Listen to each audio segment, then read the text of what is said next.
సనాతన ధర్మంలో అసలు గొప్ప ప్రార్థన ఏమిటో తెలుసా?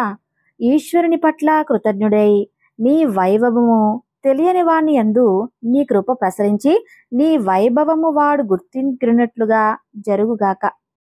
అంతేకాని వాడిని ఏం తెలియదని చిన్న చూపు చూసి మాట్లాడకూడదు. వాడికి కూడా భగవద్భక్తి కలగాలని ప్రార్థన చేయాలి. అందుకని ఈశ్వరుడికి కృతజ్ఞత ఆవిష్కరణలు జరుగుతుంది. అది ఎప్పుడు విష్ణు స్వరూపంగా చేస్తాం పూజ. అందుకే నిద్ర లేచేటప్పుడు చెప్పవలసిన నామము విష్ణునామం ఒకటే. ఈ విష్ణునామాన్ని ఒకటే మనం స్మరించుకోవాలి. ఎందుకంటే ఇంద్రియములన్నీ పైకి లేస్తే జాగృత్తు అంటారు. జాగృత్తుకు అధిపతి విష్ణు భగవానుడు. జనరేటర్ ఉందండి, తెల్లవారింది, మరియు నిద్రలేస్తూ ఉంటే ఇంద్రియములు లేచాయి. ఇంద్రియములు లేచాయి కాబట్టి జాగృత్తు. శ్రీ మహావిష్ణువునే జాగృత్తుగా భావిస్తాం. అందుకే నిద్ర తెలివి రాగానే మొదటి మాట నోటి వెంట రావాల్సిన 3 మాటలు ఒకటే, శ్రీహరి శ్రీహరి శ్రీహరి తప్ప వేరొక మాటతో నిద్ర లేవకూడదు అన్నారు. నిద్ర లేచి పూజ ప్రారంభం చేస్తారు. నిద్ర లేచిన తర్వాత శాస్త్రంలో ఏంటంటే వ్యాయామం యోగాసనం వేయాలి. శరీరం యొక్క బలం కోసం యోగాసనాలు వేసి లేదా శరీరానికి వ్యాయామం ఇచ్చి పూజకి కూర్చుంటాడు. పూజ అంటే ఏం చేయాలి? దీపం పెట్టాలి అన్నారనుకోండి, ఒక తంతుగా చేయటం కాదు. తంతుగా చేస్తే మీకు ఆయనకి అనుబంధం ఏమీ లేదు అక్కడ. అది చేయమన్నారు, అలా చేయకపోతే ఎందుకైనా మంచిది, గిల్లుతాడేమో, ఎక్కడైనా లేనిపోని గొడవ వస్తుందేమో, లేకపోతే కారు బ్రేక్ ఊడిపోతుందేమో, లేదా రావాల్సింది రాకుండా కలిసి రాకుండా పోతుందేమో. ఎందుకొచ్చింది? ఓ దీపం పెట్టి ఒక అగరత్తు వెలిగిస్తే వచ్చే నష్టం ఏం లేదు. ఒక 50 రూపాయలు ఖర్చు, అంతే కదా. అందుకని ఓ దీపం పెట్టేస్తే ఆయనతో గొడవ వదిలిపోతుంది. ఇంకా మళ్ళీ మరునాడు పొద్దున రావచ్చు అనుకుంటారు స్నానం చేసినప్పుడు. అది పూజ కాదు. పూజ అంటే మీరు పొందినటువంటి ఉపకారములను మనసులో స్మరించిన కారణం చేత మీ ప్రేమ మనసులో పెళ్ళుబుగి మీరు కృతజ్ఞతని క్రియారూపంగా ఆవిష్కరిస్తే పూజ నీకు ఉపకార స్మరణము చేత ప్రేమ బిల్లు పకాలి. రాత్రి నేను నిద్రపోయినప్పుడు ఈ కళ్ళు పడిలిపోయి ఎంతో అలసిపోయాను. కళ్ళిలా పడిపోయి అంత నిద్ర వచ్చేసింది. వెళ్ళి పడుకున్నాను. ఏమీ తెలియదు. ఈ ప్రపంచంలో ఏమైందో నేను నిద్ర లేచే వరకు ఇంత సుఖంగా నిద్ర పట్టేసింది. ఆ నిద్రలో నేను తిన్నది జీర్ణమైంది. అన్ని ఇంద్రియముల యొక్క బడలిక తీర్చాడు. మొదట నేను ఆయనకి నమస్కారం పెట్టొద్దు అన్న సంతోషంతో మీరు వెళ్ళి కూర్చున్నది పూజ ప్రారంభం. ఇప్పుడు అందుకే పంచసంఖ్య ఉపచారణి అని పేరనేది. పూజ అంటే 5ంటికి ఈశ్వరుడికి అర్పణం చేస్తాం. 5 ఏంటంటే తప్పకుండా ఇవి చేయాలి. ఇది చేయలేదే అనుకోండి, ఇంకా పూజ ఏమిటి, సంస్కారం ఏమిటి? కృతజ్ఞతకు గుర్తు ఈ 5 చేస్తారు. 5 అంటే ఏదో గంధం పుష్పం ధూపం దీపం నైవేద్యంలా ఇది చేయాలి. పూజలో ఎందుకు ఈ దీపం? దీపం ప్రజ్వల్య సూర్యుడు. దీపం ఎందుకు అంటే అసలు ఈ కంటికి చూపునిచ్చాడు కాబట్టి కంటి వెలుగులోనూ ఈ ప్రపంచాన్ని చూస్తున్నావు. అది ప్రధానమైన సుఖం నీకు అసలు చూడటంలో ఉంది. సుఖం చూడటం లేదనుకోండి, అభద్రత. ఎవరు మీ పక్కనున్నారో తెలియదు, అర్థమై ఏమీ కనపడవు. మీరు ఎటు వెళ్తున్నారో తెలియదు, ఎక్కడ వెళ్తారో తెలియదు, మీ ముందు ఎవరు మిమ్మల్ని చూస్తున్నారో తెలియదు. ఎప్పుడు అభద్రత. మీ మనసరస్సులు ప్రసన్నంగా ఉండదు. దీనివల్ల జరిగిందంటే కంటికి వెలుగునిచ్చి కంటితో చూడగలిగిన శక్తిని ఇచ్చాడు. దీనికి మీరు ఈశ్వరుడికి ఏం చెప్పి కృతజ్ఞతలు చెప్పాలి అంటే అసలు ఇంకా అక్కడ కూర్చున్న కృతజ్ఞత చేస్తూ కూర్చోవాలంటే అందుకని దాన్ని సంకేతించారు. ఎప్పుడూ కృతజ్ఞతలు తెలియజేయాలి. ఈ కంటికి వెలుగునిచ్చావు, నేనేం చెప్పను, నీకేం తెలుసని నాకన్నీ తెలుసని అనుకోకూడదు. మాటలు చెప్పడానికి శ్లోకాలు రావు. ఈశ్వరా నేను చెప్పలేను అనకుండా దీపం పెడతావు. ఈ దీపపు వెలుగు చేత నీ కంటికిచ్చిన వెలుగుకి కృతజ్ఞత చెప్తున్నావు. ఇక రెండవది ధూపం వేస్తావు. ఎందుకు ధూపం? ఈ ముక్కునిచ్చావు. దీంతో ఎన్ని సువాసనలు పీల్చి ఆనందం అనుభవించానో, మనసు ఎంత ఉల్లాసం పొందిందో ఏంటో. ఈ గుమగుమలు బీరకాయ వండుతుంటే బాగా అనిపిస్తుంది. అలా ఉండి ఎంతో పొంగిపోయావు. ముక్కు వాసన పీల్చి నావు కాబట్టే మల్లెపూల పరిమళం కానీ ఏదైనా సువాసన చేత సుఖమును పొందావు. ముక్కు వల్ల నాకు ఇన్ని సుఖాలు ఇచ్చావు. అసలు ముక్కు నుంచి కాదండి ఊపిరి వెళ్ళడం.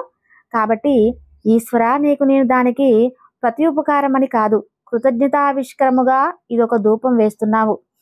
నీవు నాకు సేంద్రియనిచ్చావు. ఈ చర్మం ముట్టుకుంటే తెలుస్తుంది. అందుకని ఇక్కడ చీమ పాకుతున్నా నాకు తెలిసింది, దోమ కరిస్తే తెలిసింది, నా కొడుకును ముట్టుకుంటే పొంగిపోయాను. కృత్రిమ పరిశ్రమ అని కొడుకుని ముట్టుకున్నప్పుడు కలిగే ఎటువంటి సుఖం, ఆఖరికి మృత్యు సమయంలో కూడా కొడుకు తొడ మీద తల పెట్టుకుంటే తండ్రి అంత బాధని కూడా మర్చిపోయి ప్రాణత్యాగం చేస్తారని, అంత గొప్ప సుఖాన్ని కొడుకుని ముట్టుకునే సుఖాన్ని, కాబట్టి అటువంటి స్పర్శ సుఖాన్ని ఇచ్చినందుకు నా చేత్తో చందనం తీసి నీకు అద్దుతాను. బజార్లో అమ్మిన చందనం మొక్క కాదండి తీసుకొచ్చేసి ఏదో అరగదీసి పెట్టడానికి. చందనాన్ని అరగదీసి సమర్పణం చేస్తాను. అప్పటికి 3 విధాలుగా మనం తెలుసుకున్నాం. వీరికి కృతజ్ఞతలు ఆవిష్కరిస్తాము. 4వది సుఖస్థానము అంటే నాలుక. ఈ నాలుక ఉండబట్టే కదా అన్ని రుచులు, ఒక తీపి కాదు, ఒక చేదు కాదు, అన్నీ తెలుసుకుంటున్నాం. తిరుపతి లడ్డు తీపి, అలానే మైసూరుపాకు తీపి, పాయసం తీపి, మామిడి పండు తీపి, పనసతో తీపి, ఒక తీపిలో అన్ని తీపులు తెలుసుకొని పొంగిపోతున్నారు. ఇన్ని రుచులు తెలుసుకొని సంతోషించేట్లుగా నాకు నాలుకని ఇచ్చినటువంటి నీకు కృతజ్ఞతగా నివేదన చేస్తున్నాను. అందుకని నైవేద్యం పెడుతున్నాను. ఏ పండో కాయో బెల్లం ముక్కో నైవేద్యం. నిజానికి కాయ పెట్టకూడదు, పండే పెట్టాలి. సమోసా పెట్టకూడదా, పకోడీ పెట్టకూడదా అనే విషయం మీ భావములు సాత్వికములై ఉండాలి. సాత్విక భావనతో ఉన్నవాడు ఒకానొక పదార్థం సాత్వికమైంది తప్ప రజోతత్వం ఉన్నవాడు భూవిష్టమైన పదార్థాన్ని నివేదనకి అంగీకరించకూడదు. అందుకే అది నైవేద్యం ఏదైతే సాత్విక పదార్థమో అదే పెట్టాలి. బెల్లం ముక్కను కూడా నైవేద్యం పెడతారు. ఇక మిగిలిపోయింది చెవి. అసలు ఈ చెవి మనుష్య జన్మ యొక్క ఉద్ధరణకి ప్రధాన హేతువు. కన్ను చూడటానికి ఎంత ప్రధానమో ఈ చెవి మనిషి ఉద్ధరణ పొందడానికి అంత ప్రధానం. అందుకే వేదం భద్రంకరణి విశ్వయామ, చెవులు భద్రముగా ఉండుగాక, ఇప్పుడు మంచి మాటలు వినుగాక. నువ్వు చదువుకోపోవచ్చు, కానీ ఒక్క మహాత్ముడి యొక్క ప్రసంగాన్ని నువ్వు వింటే 100 పుస్తకాలు చదివినట్టు. ఒక పరమాచార్య అనుగ్రహ భాషణం మీరు చదివారే అనుకోండి, పరమేశ్వర సంభాషణ మీరు విన్నట్టు. కాబట్టి ఇప్పుడు వినడం ద్వారా మీలో జ్ఞానము కలుగుతుంది. ఈ జ్ఞానము కలగడం చెవుల వలన ఎన్ని మాటలు వింటున్నారో, ఇన్ని విని ఇన్ని సుఖాలు. కొడుకు మాట్లాడితే ఓ సుఖం, మనవడు మాట్లాడితే ఓ సుఖం, అల్లుడు మాట్లాడితే ఓ సుఖం, కూతురొచ్చి నాన్నగారండి అని చేతులు పట్టుకుంటే ఓ సుఖం, భార్య వచ్చి ఎందుకలా బెంగ పెట్టుకున్నారు, మీరు నమ్ముకున్న పరమేశ్వరుడు మీకు లేడు అని వీపు మీద చెయ్యేస్తే ఓ సుఖం, గురువుగారు వచ్చి తల మీద చేయి పెట్టినప్పుడు కలిగేటటువంటి సుఖం అసలు దేని చేత చెప్పడానికి వీలు లేని సుఖం.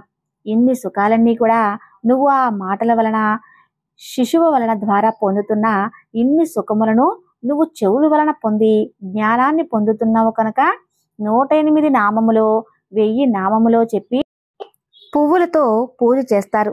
శబ్దములకు ప్రతీకగా అయితే ఏంటి?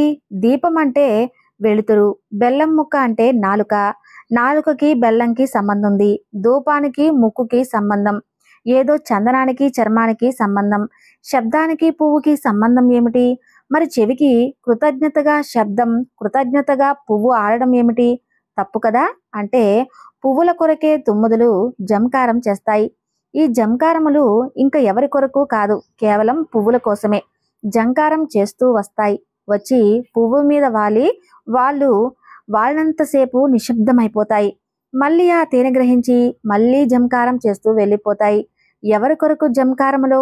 అవి వారికి చెందినవి కాబట్టి, వారివే కాబట్టి, ఆ జంకారములన్నీ పువ్వుల కొరకే కాబట్టి, ఆ శబ్దములన్నీ పువ్వులవే కాబట్టే పువ్వుల శబ్దం ఉన్నట్లే అన్నారు. నేను మీతో ఒక ఉదాహరణ చెప్పాలంటే, నాకు నెలకు 10,000 ఆదాయం, నా కొడుక్కి నెలకి 1,00,000 రూపాయల ఆదాయం. ఇప్పుడు నేను పేదవాడినా నా ఆదాయం నెలకి 10,000 కాదు, నేను లక్షాధికారిని. నా కొడుకు కదా మరి లక్షాధికారి అని అనుకోవచ్చు. ఎందుకు అంటే వాడిది 1,00,000, నాది 1,10,000. నా కొడుకు ఆదాయం నా ఆదాయం కిందే ఉంటుంది శాస్త్రం. ఎందుకంటే తండ్రి యజమానే ఉన్నాడు కాబట్టి ఆ ఇంట సంపాదన ఆయనదే. అధికారం ఆయనదే ఉంటుంది. కాబట్టి నేను 1,10,000 వాడికి 1,00,000. నాది 10,000 కాదు, 1,10,000 నాది. కాబట్టి నేనే ఐశ్వర్యవంతుణ్ణి. 9 జంకారములని పువ్వులవి కాబట్టి పువ్వులకే శబ్దాలున్నాయి. కాబట్టి అందుకని ఇన్ని శబ్దములు చెప్పడానికి పువ్వులతో పూజ, సౌకర్యమును, లాలిత్యమును, సుగంధమును వీటితో కలిపి భావ ప్రకటన చేయటానికి, ఇన్ని శబ్దములు వినడానికి, చెవులిచ్చిన పరమేశ్వరుని యొక్క కృతజ్ఞత చెప్పడం పూలతో చేస్తారు. ఇది పూజ. ఇంతేనా? పరమేశ్వరుడు సుఖాలు ఇచ్చింది, ఏసులు ఇచ్చాడు, కార్లు ఇచ్చాడు, పట్టుబట్టలు ఇచ్చాడు, గొలుసులు ఇచ్చాడు, ముత్యాలు ఇచ్చాడు, పగడాలు ఇచ్చాడు, ఎన్ని ఇచ్చాడు. వీటన్నిటినీ ఇచ్చాడు. కాబట్టి నువ్వు చేయగలిగితే 64 ఉపచారములు, చతుష్టోపచార్య ఉపచారములు పరమేశ్వరుడికి చేస్తారు. ఇవన్నీ పూజ.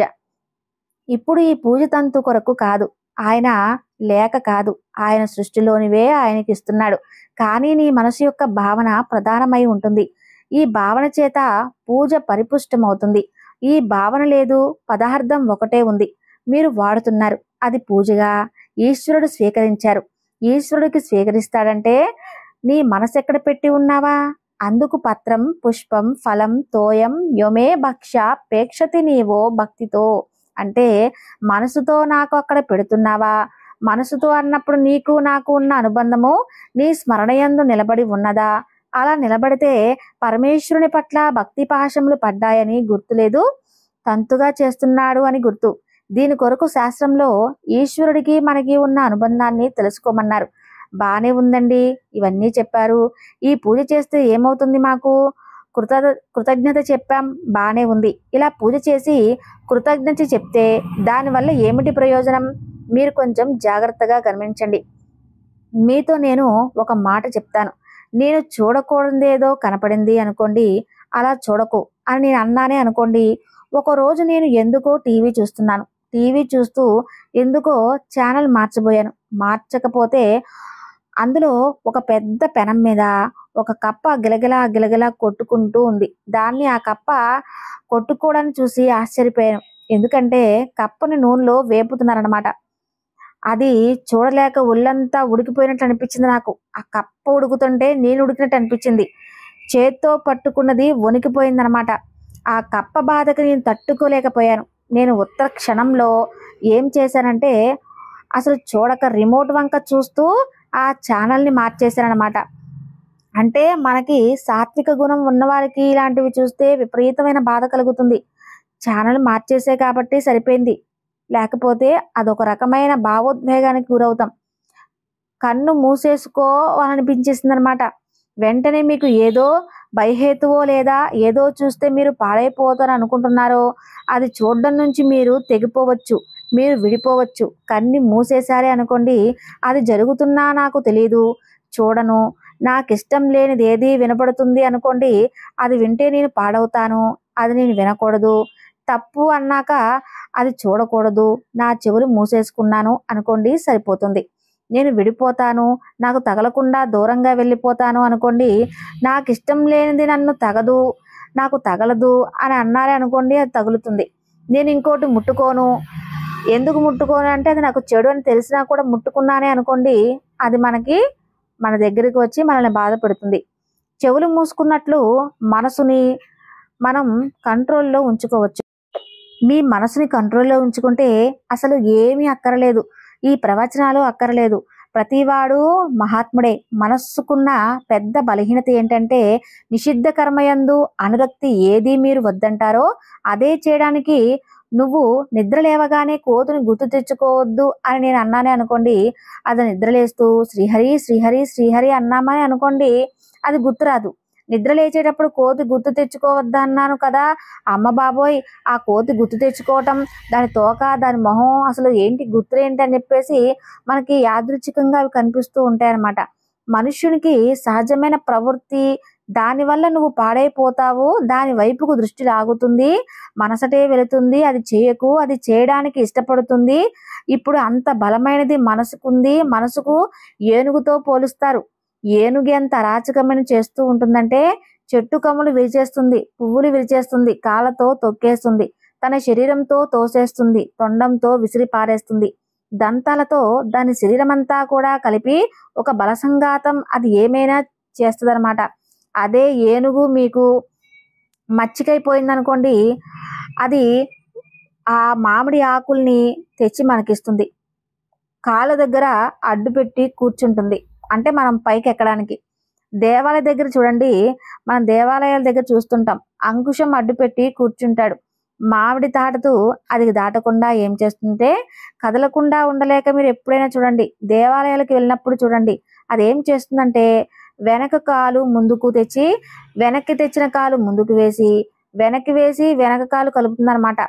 తొండమిలా ఊపుకుంటూ ఆ కాలు ఎత్తుతుంది. ఇలాగ మళ్ళీ అంకుశం వెనక్కి వేస్తుందన్నమాట. అంకుశాన్ని తీసే వరకు ముందుకి వెనక్కి అలా ఊపుతూనే ఉంటుంది.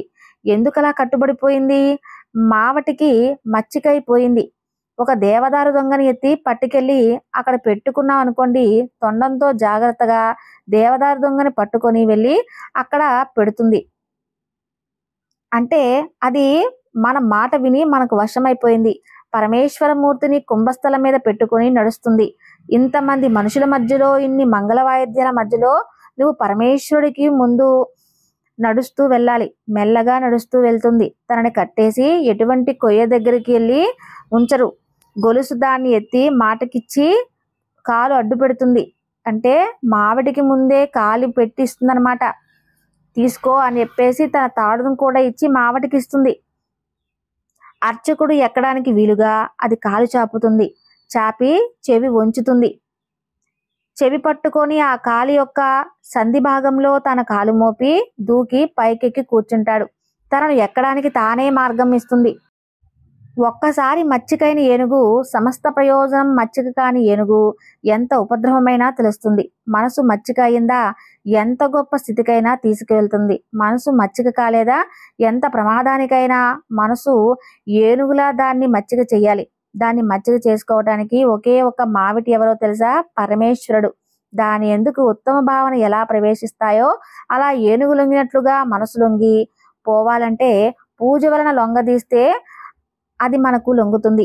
మీరు నన్ను అడగొచ్చు, ఇప్పుడు నేను భగవంతుడి దగ్గర కూర్చొని ఈ కంటిని పరమేశ్వరుడే ఇచ్చాడు, ఈ సుపాయిని ఇచ్చాడు, నేను చూడకూడనవన్నీ చూస్తూ అలవాటైపోతే ఒకనాటికి నీ శరీరం పడిపోతుంది. తర్వాత పడిపోయాక నీకు ఎలా కళ్ళు ఇచ్చాను కదా, చూడకూడనివి ఎన్ని చూసావు, చూడవలసినవి ఎన్ని చూసావని నీ వినతిని అక్కడ చదువుతాడు. చదవటం మొదలు పెట్టాడనుకోండి, నిజమేనండి చూడకూడనివి ఎక్కువ చూశాను, మరి ఎందుకురా నీ కళ్ళు వచ్చే జన్మలో అంటే ఈశ్వరుడు ఇచ్చాడు. ఈ కన్ను ఈశ్వరుడు ఇచ్చాడు. చూడగలిగిన శక్తి ఈశ్వరుడికే ఉన్నది. దీనికి మళ్ళీ బడలికపోతే శక్తి కాబట్టి ఈశ్వరుడు ఎలా చెప్పాడో అలాగే వాడుకుంటాడు తప్ప ఇంకొకలా వాడాడే అనుకోండి, ఇప్పుడు ఎవరు లొంగరు. ఏనుగు లాంటి నా మనసు లొంగిపోయింది. ఎందుకని? ఇప్పుడు అది చూడకూడనిది నేను చూడకూడనిది చూస్తానని చూస్తున్నవాడు ఒకడు ఉన్నాడు.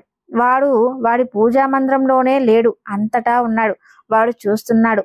ఏమిరా ఉపన్యాసం చెప్పొచ్చావా? పెద్ద ధర్మపత్నాలు చెప్పొచ్చావా?